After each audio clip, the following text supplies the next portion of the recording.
at Franklin's table. When we think of Benjamin Franklin, we imagine inventions, electricity, diplomacy, and witty sayings that still echo across centuries. But hidden within the pages of his life story is another world, one that rarely makes its way into the history books. The foods he ate, the drinks he cherished, and the humble recipes that carried him from a candlelit Philadelphia kitchen to the royal courts of Europe. To step into Franklin's dining room is to step into a world where every meal told a story. Food was survival, yes, but it was also memory, comfort, and even politics. The cornmeal puddings of New England whispered of resilience. The oysters of Philadelphia reflected abundance and ambition. And the spiced drinks of London salons spoke of sophistication, of a man who knew how to charm not only with words, but with flavors. These were not meals prepared for kings, though Franklin dined with them. They were dishes born of frontier kitchens, immigrant hearths, and taverns where revolution was plotted over steaming bowls and clinking glasses. Each recipe connects us to a time when America was still being imagined, and when a man like Franklin could see in something as simple as a turkey or a pudding the very soul of a nation. Tonight, we return to that table, to taste what Franklin tasted, to remember the flavors that shaped his world, and to discover 10 of his favorite recipes that may just surprise you, and perhaps even blow your mind. And where better to begin than with the drink that raised many a colonial toast, a concoction so strange it almost defies belief, yet so enduring it still survives to this day. Franklin's beloved milk punch. Number 1. Milk punch, Franklin's party drink. It may sound unusual to us today, but in Franklin's time, one of the most celebrated drinks on the table wasn't wine, cider, or beer. It was milk punch. The very name raises eyebrows. Milk and alcohol? Yet this creamy, spiced concoction was among Franklin's personal favorites, a drink he enjoyed in Philadelphia taverns, at private gatherings, and even in the salons of London. Milk punch was more than a curiosity. It was a clever invention, created in a world before refrigeration. The recipe called for strong brandy or rum mixed with lemon, sugar, spices, and warm milk. Once the mixture was curdled and carefully strained, the milk left behind a silky smooth liqueur that could last for months without spoiling. Franklin was so fond of it that he sent a written copy of the recipe to his friend James Bowdoin in 1763, proudly sharing what he considered a delightful American creation. Why did it matter? Because milk punch became a marker of refinement in an age when most people drank ale or raw whiskey. It was elegant, unexpected, and, like Franklin himself, it blended simplicity with sophistication. In the coffee houses of London, serving clarified milk punch showed taste, education, and a touch of worldly charm. Back home in Philadelphia, it linked colonists to a broader Atlantic culture while still feeling distinctively new. The emotional twist comes when we realize that this isn't just a relic of the past. Milk punch has survived. If you walk into a modern cocktail bar in New York, London, or Paris, you can still order it, crafted almost exactly as Franklin enjoyed it 250 years ago. The first sip is a strange mix of warmth and smoothness, sweet citrus meeting creamy brandy, and suddenly you are connected to the founding father himself, as if sharing a toast across the centuries. But perhaps the most powerful image is not the recipe itself, but the setting. Picture Franklin at a dimly lit table, quill and paper nearby, revolution in the air. In the glass beside him, not ale, not wine, but that curious, silky milk punch. A comfort, a conversation starter, and a reminder that even the great minds of history found joy in the little indulgences of everyday life. From this surprising drink, we move to something much humbler, a dish born not of salons and diplomacy, but of New England hearths, a slow-baked comfort food Franklin praised as truly American. Number 2. Apple tarts, sweet colonial indulgence. If milk punch was Franklin's toast to sophistication, apple tarts were his nod to the simple sweetness of home. In the colonies, apples were everywhere, pressed into cider, baked into puddings, dried for winter storage. But nothing captured their charm quite like the humble tart, a dessert Franklin enjoyed both in Philadelphia kitchens and during his time abroad. Apples carried deep meaning in early America. They were the fruit of the frontier, hardy enough to survive New England winters, and versatile enough to be transformed into dozens of dishes. For Franklin, raised in a modest Boston household before finding his way to Philadelphia, an apple tart was more than a dessert. It was a reminder of his roots, of orchards tended by ordinary families, of flavors tied to memory and childhood. Why did it matter? In a world where sugar was still a luxury and ovens were rare in many homes, a spiced apple tart represented celebration. It wasn't an everyday food. It was for gatherings, for guests, for moments when a household wanted to show care and comfort. The tart was also portable, making it popular in taverns and markets, where Franklin surely encountered its golden crust and fragrant filling. Here's the twist that brings us closer to him. Franklin's writings reveal his interest in diet and health, yet he never shied away from indulgence. He saw food not just as fuel, but as joy. And apple tarts, with their balance of tart fruit, warm spices, and flaky pastry, were a perfect reflection of that philosophy. Simple, nourishing, but also quietly luxurious. Imagine the scene. A wooden table, a tart pulled fresh from the hearth oven, its steam carrying cinnamon through the room. Franklin, perhaps with a friend or two, breaking into the crust, the sweetness cutting through the heaviness of salted meats and dark stews. It is a moment of gentleness in an age often remembered only for its hardships. From the sweetness of apples, we move to something far more rugged, a soup that Franklin praised as hearty, enduring, and defiantly American. A dish born of necessity but elevated to legend. Number 3, pepper pot soup, the first American soup. Few dishes can claim to be as deeply tied to the birth of America as pepper pot soup. It wasn't just food on the table, it was survival in a bowl. Benjamin Franklin knew it. Philadelphia celebrated it, and soldiers marching through the bitter cold of the Revolution depended on it. Pepper pot soup was hearty, humble, and bold, made with beef tripe, vegetables, hot peppers, and whatever spices could be found. It became a staple in Philadelphia kitchens during the 18th century. For Franklin, who often spoke about the virtues of resourcefulness and simplicity, this dish represented the ingenuity of a people making the most of limited means. It was filling, affordable, and warming, qualities every colonist could appreciate in the harsh winter months. Why did it matter? Because during the darkest days of the Revolutionary War, pepper pot soup became more than a recipe. It became a symbol. In December 1777, as Washington's troops shivered in Valley Forge, supplies were scarce, morale was low, and hunger gnawed at the army. Local women prepared pots of this spicy tripe stew to feed the soldiers, earning it the nickname the soup that won the war. It wasn't glamorous, but it kept an army alive, and Franklin, always mindful of how ordinary acts could shape extraordinary outcomes, celebrated such humble resilience. Here's the emotional twist. For generations afterward, pepper pot soup was called the first American soup. It was sold by street vendors in Philadelphia, ladled steaming from iron pots to passers-by, and became a point of pride for a city that had seen so much of the Revolution unfold. And yet, despite its place in history, pepper pot has nearly vanished from modern tables. Once a national dish, now it lingers mostly in memory, a ghost of a flavor that once carried a nation through hardship.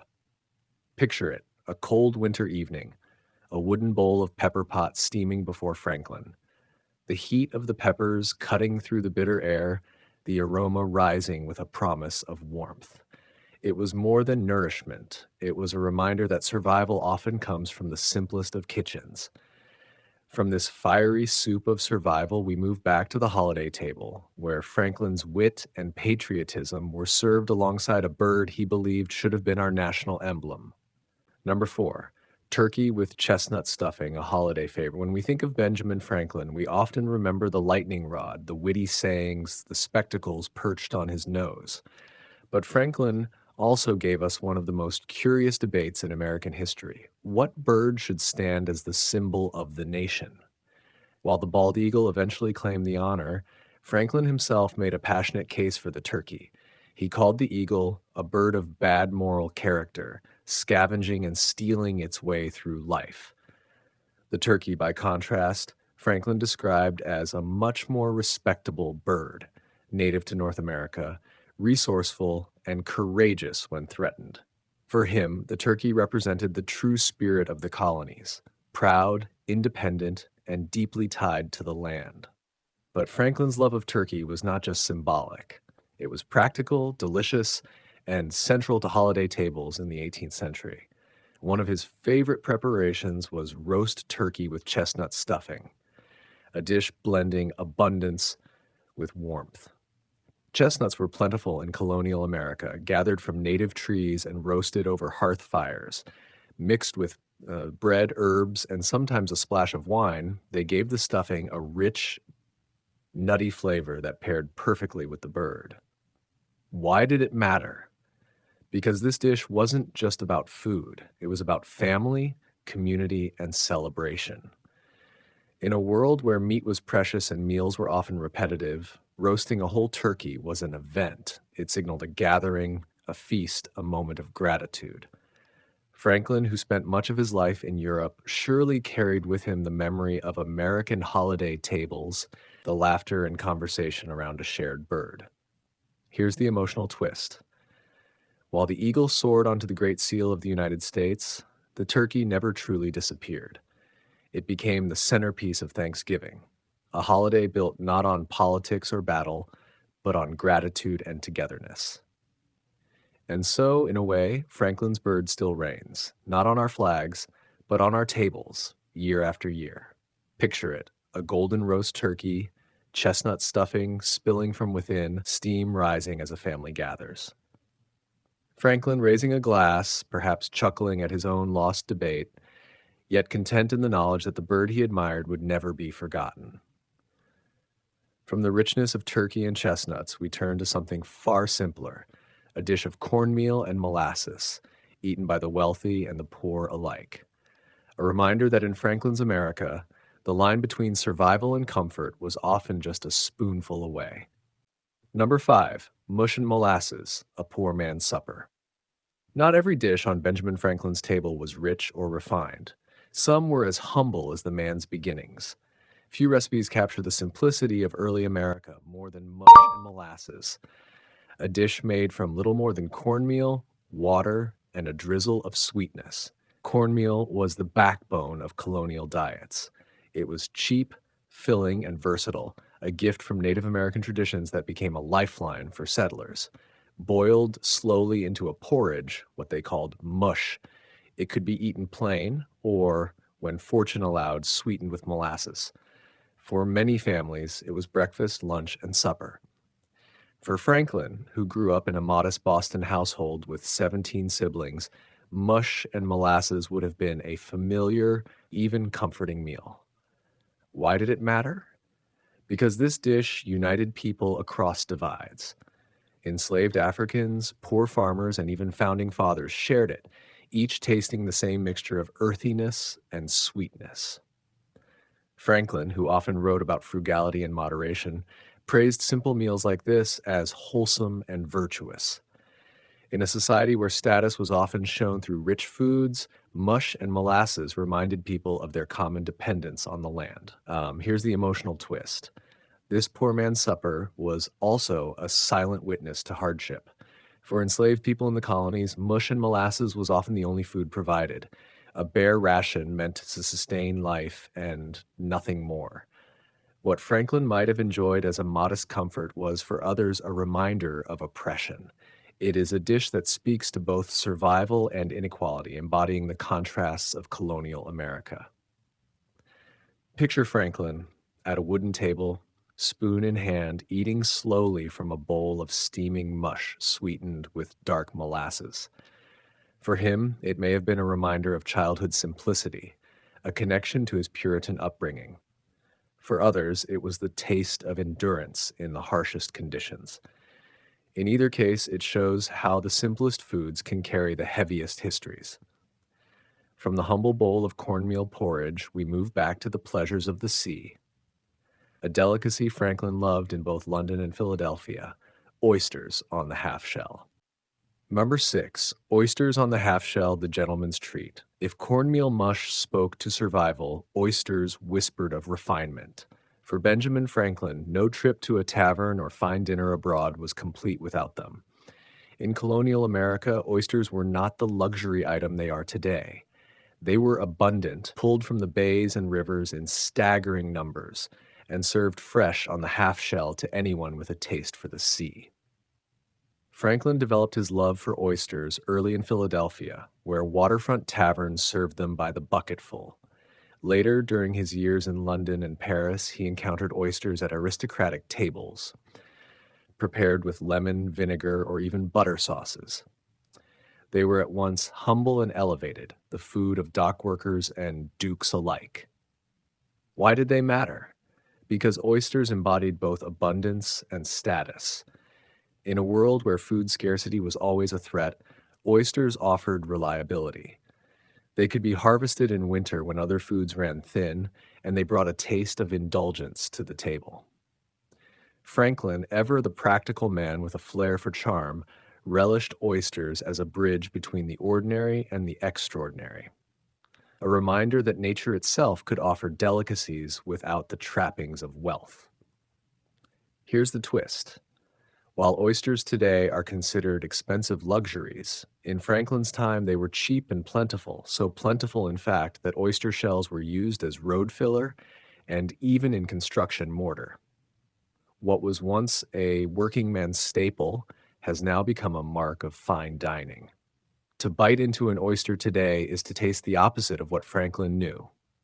Not common abundance, but rare indulgence. Picture Franklin at a bustling tavern table, the clamor of voices rising around him. A plate of oysters glistens before him, cracked open, briny and cold. Perhaps he jokes with companions, perhaps he savors them quietly, but either way, they are more than food. They are part of a ritual of connection, of shared meals, of savoring life's fleeting pleasures. From the raw salt of the sea, we move inland to something roasted and refined, a dish Franklin encountered often during his diplomatic years in France: duck with Madeira sauce. Number 7, roasted duck with Madeira sauce, a diplomat's dish. When Benjamin Franklin crossed the Atlantic, he carried with him not only ideas of liberty and science, but also an appetite for the flavors of Europe. Among the dishes he came to love in France was roasted duck, often dressed with a rich Madeira sauce. It was a meal that spoke of elegance, diplomacy, and the subtle art of winning friends through shared tables. Duck was not an everyday dish in colonial America. It required careful preparation, and its fatty, flavorful meat lent itself well to sauces and wine reductions. In France, where Franklin served as America's envoy during the Revolution, duck was a centerpiece of refined dining. Madeira wine, imported from the Portuguese island and treasured by both Europeans and Americans, was used to craft a sauce that turned roasted duck into something far more sophisticated than a simple meal. Why did it matter? Because dining was politics. Franklin understood that diplomacy was not conducted only in meeting halls, but also over dinners where conversation flowed with food and drink. Serving or enjoying roasted duck with Madeira sauce wasn't just about flavor. It was about showing refinement, culture, and respect for European traditions, while quietly asserting that Americans could match the elegance of the Old World. The emotional twist lies in the contrast. Franklin, who once dined on mush and molasses as a boy in Boston, now sat at glittering tables in Paris, eating duck glazed in fine wine. Yet he never lost his sense of humility. Reports from his time in France tell us that while the French adored him for his wit and wisdom, they also loved his simplicity, a man who could savor fine duck but was just as content with bread and cheese. That balance between refinement and modesty made him beloved on both sides of the Atlantic. Picture Franklin, spectacles perched, laughing gently at some jest, as a plate of golden duck arrives before him, its skin crisp, its sauce glossy with Madeira. Around the table, French nobles and philosophers nod approvingly. In that moment, Franklin was not just a politician, he was a guest, a friend, and a symbol of a new nation finding its place in the world. From the refined tables of Europe, we return home to the hearths of America, where quick, simple, and filling dishes sustained families. Our next stop is a bowl of hasty pudding, beloved by colonists and celebrated by Franklin as a mark of American resourcefulness. Number 8, hasty pudding, quick but beloved. Not every dish Franklin enjoyed required fine wine or elaborate sauces. Some were as simple as cornmeal, water, and a good fire. Hasty pudding was one of those dishes, plain, unpretentious, but deeply tied to the American spirit.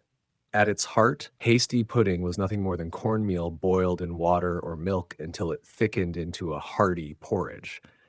It could be eaten plain, sweetened with honey or molasses, or flavored with a pinch of spice when fortune allowed. The name hasty suggested speed, yet even this so-called quick dish required patience, for it often simmered for hours to reach its creamy consistency. Families across New England depended on it, and Franklin, ever a champion of practicality, saw in hasty pudding both sustenance and symbolism. Why did it matter? Because hasty pudding was more than food. It was identity. In Europe, puddings were often elaborate, rich with eggs, suet, and exotic spices. In America, colonists made do with corn, a grain unfamiliar to the Old World but central to the New. By choosing hasty pudding, Franklin and his fellow colonists embraced something distinctively American, a dish rooted in native traditions and adapted for survival. It was a quiet statement of independence long before the Revolution. The emotional twist comes from how Franklin viewed such humble fare. Though he dined with aristocrats and philosophers, he celebrated simplicity, often remarking that plain food was healthier, cheaper, and closer to virtue. To him, a bowl of hasty pudding was not just nourishment. It was a reminder of the resilience and resourcefulness of ordinary people. Even as he sat at glittering tables in Europe, Franklin carried in his heart the taste of home, cornmeal bubbling slowly over the fire. Picture a winter evening in a modest colonial kitchen. A pot hangs over the hearth, steam curling upward as children gather with wooden bowls. Franklin, recalling such scenes from his Boston childhood, might have smiled at the memory, a smile born not from luxury, but from the simple comfort of food that filled both stomach and spirit. From the humble bowl of pudding, we move to another daily essential that Franklin praised often: bread. Not the fancy loaves of Europe, but the honest, homemade bread and butter that formed the cornerstone of both health and independence. Number 9, homemade bread and butter, everyday essentials. For all the delicacies Franklin encountered in Europe, there was one food he considered indispensable: bread. Simple, nourishing, and endlessly versatile, it was the foundation of the colonial diet, and, in Franklin's eyes, a cornerstone of both health and independence. In Franklin's youth, bread was often coarse and heavy, made from wheat, rye, or cornmeal depending on what was available. Butter, churned by hand, was the perfect companion, turning a plain loaf into something satisfying. Franklin grew up with such fare, and though he would later taste the delicate baguettes of Paris and the soft rolls of London, he often wrote with pride about the honesty of homemade bread and butter in America. Why did it matter? Because bread represented self-reliance. In a time when colonists were seeking independence from Britain, the act of baking one's own loaf carried meaning. Franklin often argued that people who could grow their own grain, bake their own bread, and churn their own butter were stronger, healthier, and freer than those dependent on imported luxuries. A loaf pulled fresh from the hearth was not just food, it was proof of survival, labor, and dignity. Here's the emotional twist. Franklin once compared the new American Republic to bread itself. Just as bread was made from the simplest of ingredients, yet capable of sustaining life, So too was America made from ordinary people striving together for something greater. The symbolism is striking. In every loaf, Franklin saw both nourishment for the body and a metaphor for the nation he was helping to shape. Picture a modest Philadelphia kitchen, the smell of yeast rising in the air, butter softening by the hearth. Franklin, tearing a warm loaf, spreading butter across its crust, might have paused to reflect not only on the taste, but on the satisfaction of knowing it came from honest work. No wine or sauce could ever replace the comfort of bread, a truth that stretched across classes, oceans, and generations. From the simplicity of bread, we turn to another practice that defined survival in the colonies, the art of preserving food. For Franklin, that often meant rows of jars filled with brine and vinegar, holding the bounty of summer for the hunger of winter. Pickled vegetables. Number 10. Pickled vegetables, preserving through winter. In Franklin's day, survival through the long winters depended not on abundance, but on foresight. Fresh vegetables disappeared as the frost came in, and the only way to carry the harvest into the cold months was through preservation. Pickling, a craft of vinegar, salt, and patience, turned summer's cucumbers, beans, and cabbage into provisions that could last until spring. Franklin grew up in a household where such practices were routine. With 17 children to feed, his mother and sisters worked constantly to stretch what the family had. Pickled vegetables were more than just a side dish. They were insurance against hunger. Later, as Franklin became a man of science, he admired such methods not only for their practicality, but also for their health benefits. Vinegar, he noted, could cleanse and refresh, while pickled foods gave the body vigor in times when fresh produce was scarce. Why did it matter? Because pickling was both necessity and tradition. Every family, no matter how rich or poor, practiced it. Barrels of sauerkraut, crocks of pickled beans, jars of cucumbers, they were the quiet backbone of colonial kitchens. Franklin himself once advocated sauerkraut for sailors, believing it could prevent scurvy on long voyages. To him, preserved vegetables weren't just survival food. They were science in action, proof that knowledge and foresight could keep people alive. The emotional twist lies in the image of those cellars, dark, cool, and lined with jars glowing faintly in the lamplight. For children, pickled vegetables might have been a reminder of scarcity, of meals without variety. Yet for parents, they carried a sense of security, a promise that even in February, when fields lay barren, the family would not go hungry. Franklin, who often tied food to broader lessons, might have seen in those jars a metaphor for thrift and preparation, virtues he praised in both private life and public service. Picture a Philadelphia cellar, shelves of glass and clay, vinegar brine catching the flicker of a candle. Franklin, perhaps returning from Europe with tales of fine sauces and wines, would still have recognized the quiet comfort of those jars, the simple preservation of life through ingenuity and care. From the sharp tang of vinegar and salt, we move to a taste Franklin picked up abroad, one far saltier, stranger, and distinctly European, the curious snack of anchovy toast.